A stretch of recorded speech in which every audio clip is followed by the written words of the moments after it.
Hello, this is Pumpkin Joe from Pumpkin Joe's Sim Racing Dream.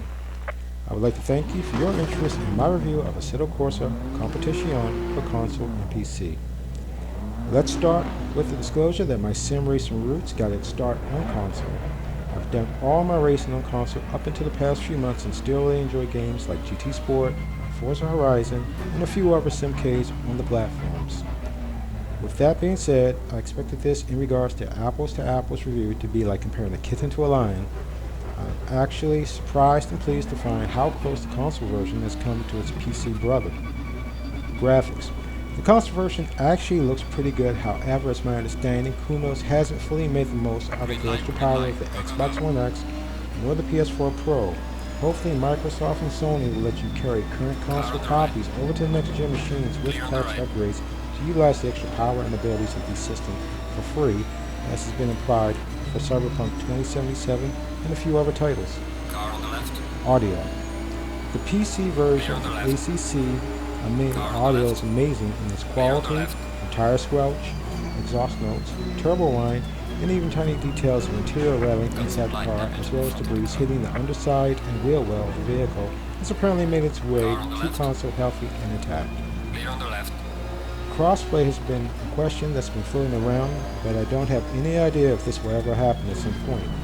To be honest, however, I'm really hoping it doesn't, because console, casual racers, and hardcore sim racers are two different animals, and I feel this would ruin the game for the majority of folks. Gamepad versus wheel. Most console gamers aren't going to shell out $600 to $1,200 USD for a top-of-the-line sim racing wheel, much less the additional cost for comparable pedals. Thankfully, Thrustmaster has a more affordable yet very capable G29 and G920 racing wheels for both consoles. These wheels are more than up to the job, can provide you with enough information for its force feedback to get you around the track and hopefully to a pole position. However, as nice as these budget wheels are, they can't touch the likes of Fanatics wheel ecosystem, nor the various direct drive wheels mainly directed towards PC. For gamepad users, the game controller has been fine-tuned enough to make this game quite playable, but be aware you'll have some input lag to get it smooth enough to make these cars controllable. I'm also not certain how much time, if any, you'll be losing in negotiating the track with a controller against a wheel driving competitor. Understand your movement will be jerkier, and you could be losing tenths of a second on many turns, which will add up over the entirety of the race. Casual racer versus sim racer. This is where the two different animals comes into play. A good portion of console gamers are going to be children to young adults, and a good portion of that group will be true casual players. They want to get in and out for about 3 or so laps per race tops, whereas hardcore sim racers may be looking for many more laps to make this as real as possible. Casuals just want to go fast, place first, and don't think about nor do they care about racing etiquette. Kuno seems to be implementing the same safety rating system from PC, however, therefore this probably won't be too much of a worry after a few weeks and the safety system begins to group people in multiplayer based on their safety rating score. There are no private lobbies to separate the casuals from the hardcore, but this doesn't mean there's still no fun to be had in the first few weeks or so. I'm certain there'll be plenty of good races out there, you'll just have to search for them. 30 frames per second seems to be the elephant in the room since ACC was announced for console. While most PCs will be running at a minimum of 60 frames per second and well above that, if not running in true 4K. 30 frames per second seems to play acceptably.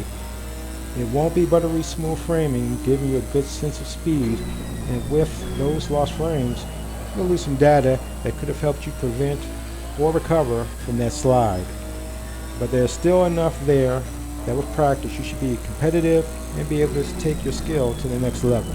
In short, ACC is definitely a buy. With that being said, I would like to thank you for clicking on the channel and watching the full video review. Thank you again, enjoy the remaining race, and please like, click, and subscribe.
Excellent job, mate. P2. Bring it back to the mid-safe.